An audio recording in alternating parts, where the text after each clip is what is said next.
Hello, I am Professor Chellam, working with the Department of Nutrition and Dietetics. Today, I am going to teach you something about the Indian spices. From this lesson, you will be going to learn something about the popular spices of India and also their scientific parts and important functional properties of spices and condiments. Before that, I think it's time for us to go for lunch and I'm feeling hungry.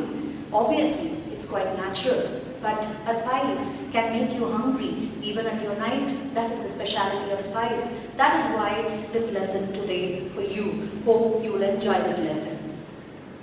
Now we can think about what history speaks about spices. Spices are not new to us. They are part and parcel of our life since ancient history.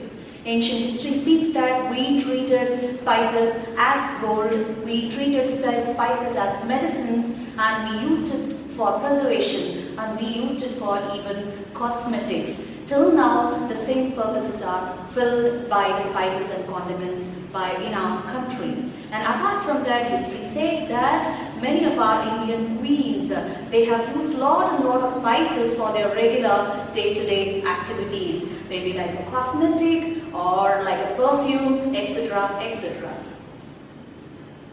So these are the objectives of this lesson I just wanted to put you on. And now, you know, India is the country of spices, home of spices, because we cultivate around 50 spices out of 80 that are cultivated all around the world. And 2.5 million tons of spices are being cultivated in our country, and cultivation is done or happening around 25 states all around the country. And our spices around the world are getting the global trade, highest global trade value, like Alapi cardamom, Malabar pepper, Erode turmeric. All these are getting the global trade at the highest quality among all other spices available in the country. And now I have to tell you what about spices and what is spices, what are called spices. Now the Indian Standard Organization says and defines spices as natural plants or a vegetable product or the mixture of all these, maybe as a whole or in a ground form, are using for the purpose of aroma, pungency and flavor of food items what you prepare are called as spices and condiments, because spices are part of our Indian cuisine. We have spices of different kind. Like we have hot spices, chili, pepper, ginger, all are hot spices exclusively used for production of hot taste in food. And we have coloring spices. Saffron is one of the most delicious and pleasing spice, and also South Indian saffron is turmeric. And we have flavoring spices such as cardamom, clove, cinnamon, asafoetida, edgeware and aniseeds. And we have some of the leaves that are used as spices too. They are bay leaf, curry leaf, coriander and mint. And we have some more spices like poppy seeds, fenugreek, tamarind and onion, caraway as well. And I am going to tell you the important aspects, like the contribution of spices to our Indian cuisine as well as Indian ancient medicine. Food, as food, we can say spices are very good appetizers. Spices are very good aromatic components, and spices gives you color as far as the cuisine is concerned. Whereas as medicine, spices are very good antibiotics and a very good antimicrobial and a very good nutraceutical components. Now, one after the other, let's go and see and enjoy the functional and medicinal properties of spices that are available in our country, that are commonly used by our cuisine. I'm going to teach you now pepper. Pepper is simply called as the king of spices.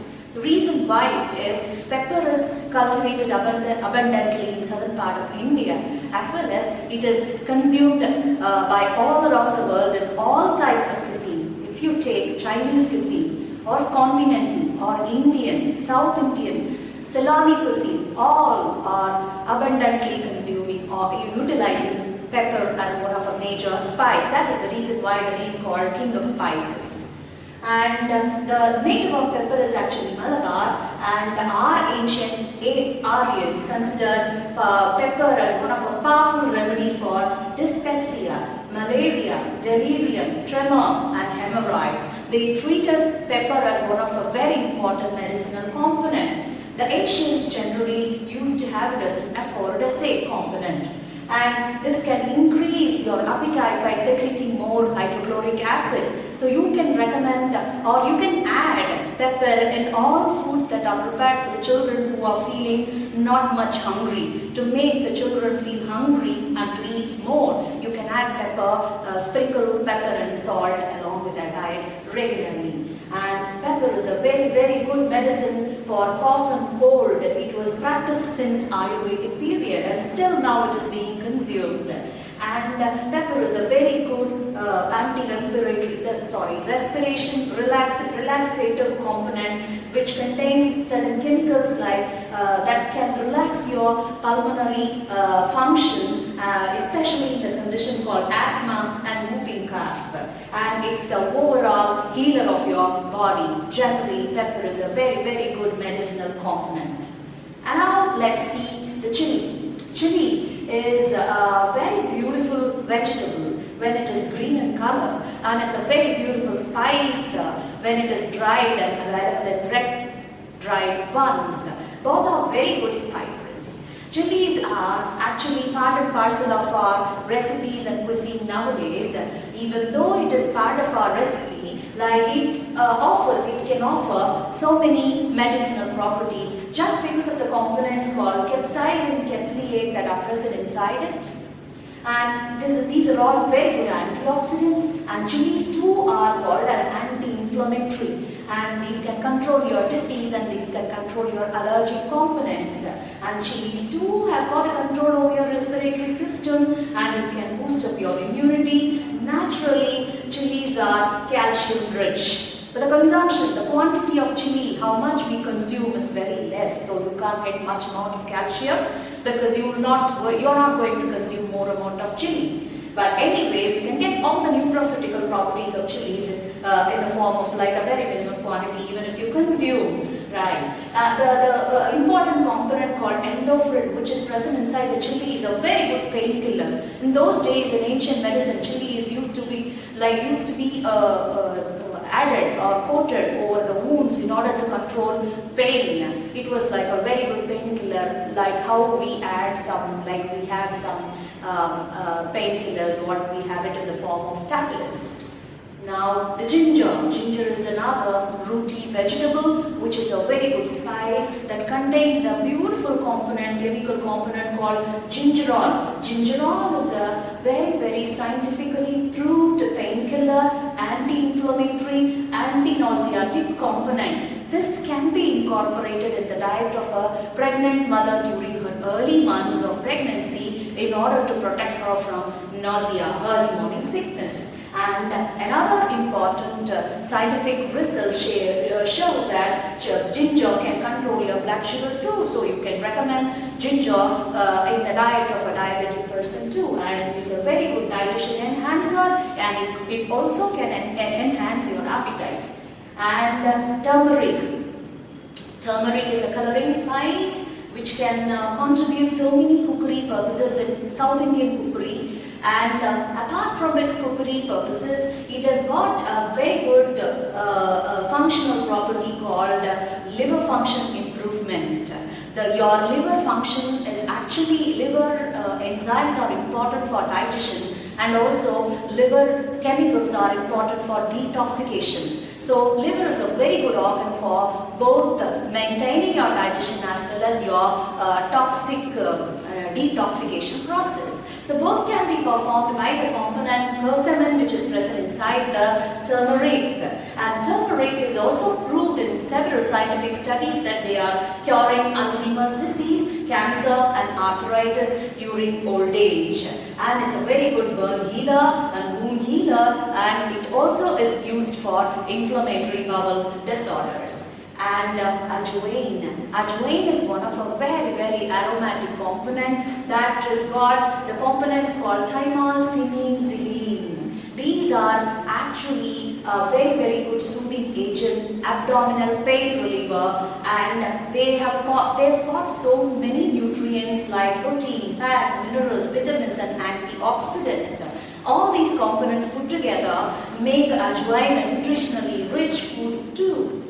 And asafoetida, it's a very bad flavored, generally called as like bad flavored spice. Not only it's just because of its flavor, which is little unhappy, like we generally don't prefer to have asafoetida's flavor as raw, but when we add it in soups and curries, it makes the dish, the taste, the flavor gets enhanced. So it's a very good flavor enhancer.